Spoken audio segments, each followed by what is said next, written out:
Այսօր ուզում եմ մի շատ կարևոր թեմայից խոսալ եւ շնորհակալ եմ ես այն հետևորդին, ով այս հարցը ինձ տվել է։ Ինչու է որ կիրթ, խելացի, ինտելիգենտ ընտանիքների նույն խելացի, կիրթ, ինտելիգենտ երեխաները չեն կարողանում այս կյանքում իրենց գտնել, առաջ գնալ, իրենց գործը առաջ տանել։ Այո, դուք ճիշտ եք ասում, ցավոք շատ է հիմա պատահում այդպիսի դեպքեր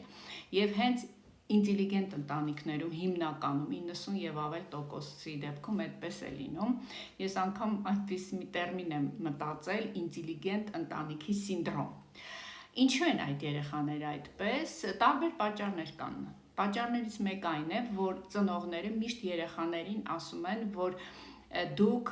պետք է էտիկետի մեջ մնաք, հա, այսինքն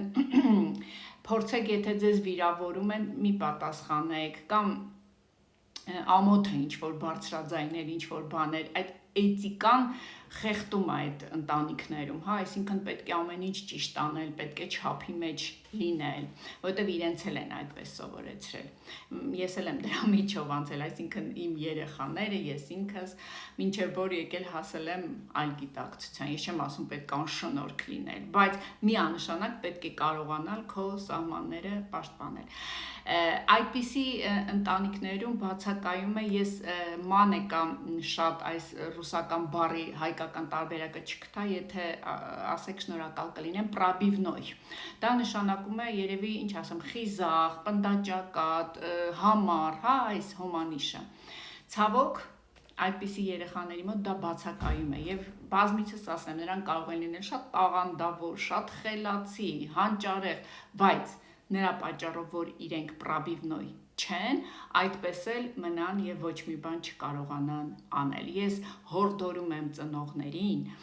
առաջին հերթին ձեր երեխաներին սովորեցրեք, որ եթե կան դժվարություններ կյանքում կամ խոչընդոտներ, դու ունես նպատակ, պետք է գնաս հաղթահարելով դրանք դեպի քո նպատակը, իհարկե չվնասելով ոչ ոքի, ոչ թե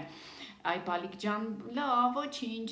ինչ կլինի, բացի այդ երեխաներ ունեն շատ բարձր ինտելեկտ, շատ բարձր գիտակցություն եւ հասունություն եւ իրենց հետաքրքիր չեն այսպես կոչված պրիմիտիվ մարդիկ եւ երբ որ ենթադրենք աշխատանքի ընդունվելիս նրանք նկատում են այդպիսի մարդկանց,